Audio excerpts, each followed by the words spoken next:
Yo les gars, c'est LMR. Aujourd'hui on se retrouve pour une nouvelle vidéo sur les systèmes de compression.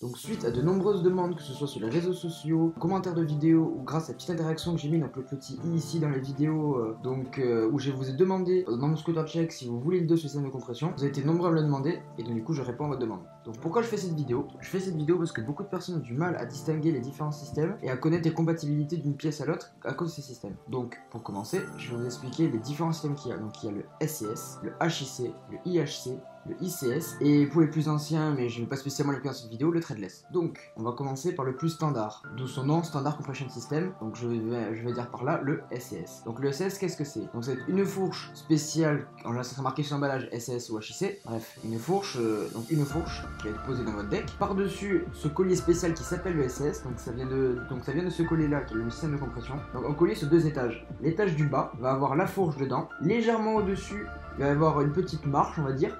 On va poser soit une rondelle avec une vis, soit une vis de compression qui fera partie intégrante de la fourche. Donc il faudra enlever et mettre par-dessus. Et donc c'est grâce à ce système de visserie qu'on va pouvoir, en serrant, écraser le collier de serrage sur le jeu d'action qui va permettre d'éviter d'avoir du jeu dans sa barre. Donc du coup, maintenir un bon état de sa trotte, et le jeu d'action qui tourne bien, évidemment. Et donc ensuite par-dessus, on va mettre une barre sans fente, car la différence avec les autres systèmes, c'est qu'il n'y a pas de tube en métal qui va rentrer dans votre barre. Ce qui fait que s'il y a une fente, ça va écraser la fente et la barre déjà de 1 ne tiendra pas dans le collier et de 2 risque de casser. Donc pour cela ce qu'il faut, c'est soit prendre une barre, couper la fente à monter dedans, soit prendre un vieux tube de fourche ou pour les barres avec des plus gros diamètres internes, un morceau de barre et mettre dedans, ou certaines marques le font très bien pendant des kits spéciaux, de manière à ce que la barre soit pleine. Donc quand on serre le collier, qu'elle compresse contre quelque chose pour éviter d'abîmer la barre. Donc ça c'était le SCS qui est le plus basique, le système le plus répandu et un des plus simples. Ensuite, nous avons le ICS, donc un système qui est méconnu des anciennes trottes et qui aujourd'hui, on va dire, est tenu de tête par éthique. Donc le ICS, donc si je dis pas de bêtises, c'est le Internal Compression System. Donc ça va être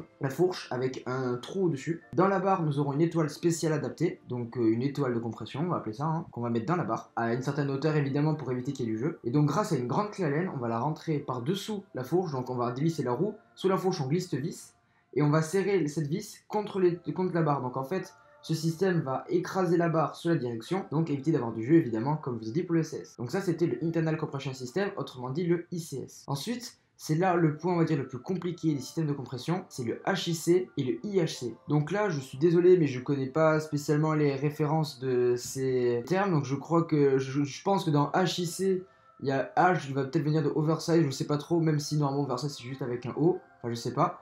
En gros, la différence, c'est que je vais commencer par le HIC. Le HIC, c'est une fourche, donc les mêmes fourches que pour les SCS, car une fourche SCS passe à un HIC et inversement évidemment. Donc une fourche. Par-dessus, on va mettre ce qu'on va appeler un shim, ou d'autres personnes vont appeler ça un capuchon, ça dépend si vous connaissez le terme exact ou pas. Donc ça va être un tube en métal légèrement plus grand que la fourche, ce qui est très important pour éviter que la compression soit dans le vide. Donc on va poser par-dessus, et par-dessus ce capuchon, on va serrer de la même manière qu'un SCS, de manière à écraser la compression. Donc du coup, là, on va mettre la même vis que pour le SS mais par-dessus ce capuchon là et on va serrer. Et ensuite nous avons le IHC qui fonctionne de la même manière, à part qu'à la place d'avoir une fourche et par-dessus un système, la fourche va être plus fine et en déposant par-dessus ce capuchon ou ce shim, comme je vous ai dit, vous l'appelez comme vous voulez, on va avoir le même diamètre qu'une fourche normale sans shim. Donc d'où vient la différence?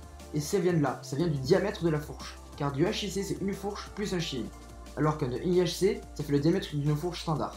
Ce qui fait que sur du IHC, on peut adapter tout type de barres, comme par exemple les Reaper, qui sont un exemple les plus connus des barres en 34,9, donc aluminium, et par exemple une barre avec une fente, là en tête je passe par exemple admettons une soule par exemple, donc une barre en 31,8, acier.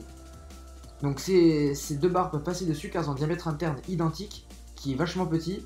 Je n'ai pas exactement le chiffre en tête, mais il me semble que c'est du 29,8 ou 29,9, quelque chose comme ça. Enfin bref, qui ont un diamètre interne petit. Et pour adapter du HIC, il faut des barres oversized. Donc par exemple en acier, je peux vous citer Wiz ou Ro par exemple. Ou par exemple en titane, car ce sont des barres qui fonctionnent toujours en oversized. Comme par exemple la Chronos ou n'importe quelle des YGW. C'est là la différence, c'est que du coup il faut un diamètre interne beaucoup plus grand. C'est pour ça qu'il faut des barres oversized. normalement toutes les barres qui ont un diamètre oversized sont précises dans le nom. Soit il y aura marqué /oversized, soit /HIC, car elles ont un diamètre interne plus large, ce qui permet d'intégrer la fourche plus le shim, donc on va appeler ça le kit HIC pour faire plus bref, qu'on va mettre par-dessus. Mais si vous voulez, vous pouvez quand même adapter une barre oversized sur du IHC, car il suffit de rajouter le même shim que le HIC, donc le même kit de compression dans la barre, pour avoir un diamètre interne identique à une barre plus petite. Je sais pas si vous arrivez à suivre. Donc par exemple, vous prenez le kit, vous le mettez dedans et vous pouvez le passer. Mais par contre, ça peut pas passer dans l'autre sens. Car une barre Reaper, je prends cet exemple car c'est un exemple qui parle à tout le monde, a un diamètre interne petit. Donc dedans, on peut pas monter du IHC car ça sera trop grand. Et ça sert à rien d'essayer de limer ou quoi que ce soit, ça rentrera pas. Et à moins que c'est d'avoir une machine industrielle et encore, ça va plus abîmer la barre qu'autre chose. Donc voilà, je vous ai expliqué le SCS, le ICS et le HIC et IHC. Après voilà, ce sont les systèmes les plus connus. Ah oui, aussi, car je ne l'ai pas précisé, certaines marques appellent le IHC, vont appeler ça du mini HIC. Comme par exemple Dominator et Grit, à la place de dire IHC, qui est de base, ce terme, on va dire, a été créé par Blunt, avec les fourches SOB V2 ou la SOB V3 ou plus ancien l'a dit Claire. Mais voilà, des marques comme Grit ou Dominator vont appeler ça du mini HIC, car ça ressemble en quelque sorte, c'est ça, c'est un HIC plus petit. Donc voilà, j'ai cité le système de compression, j'espère que ça vous aura aidé, car beaucoup de personnes me posent des questions, car elles n'arrivent pas à retenir les compressions, les tailles, etc. Donc j'espère que ça pourra vous aider dans vos choix futurs pour vos pièces de trotte, ou tout simplement pouvoir bricoler votre trotte. Donc n'hésitez pas à me dire dans les commentaires si ça vous a plu, déposez un like, abonnez-vous. Et donc si jamais vous avez besoin d'autres conseils sur d'autres vidéos plus explicatives, un peu comme des cours, on va appeler ça à la Scout Science comme mon pote Madran. D'ailleurs je mettrai un bouton pour s'abonner à sa chaîne à la fin de la vidéo, car c'est un peu lui qui m'a inspiré à faire une vidéo explicative sur les systèmes de compression.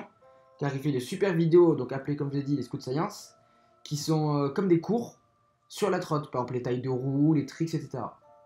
Donc bref, si vous avez d'autres idées de vidéos explicatives, ou par exemple des tutos que vous aimeriez bien voir, ou tout simplement d'autres types de vidéos, n'hésitez pas à me le dire en commentaire, car je vais prendre en compte tout ce qu'il y a, les meilleures idées seront sélectionnées. Fanny aussi également les lit. Donc voilà, je vous souhaite une bonne soirée, on se retrouve la semaine prochaine pour une nouvelle vidéo.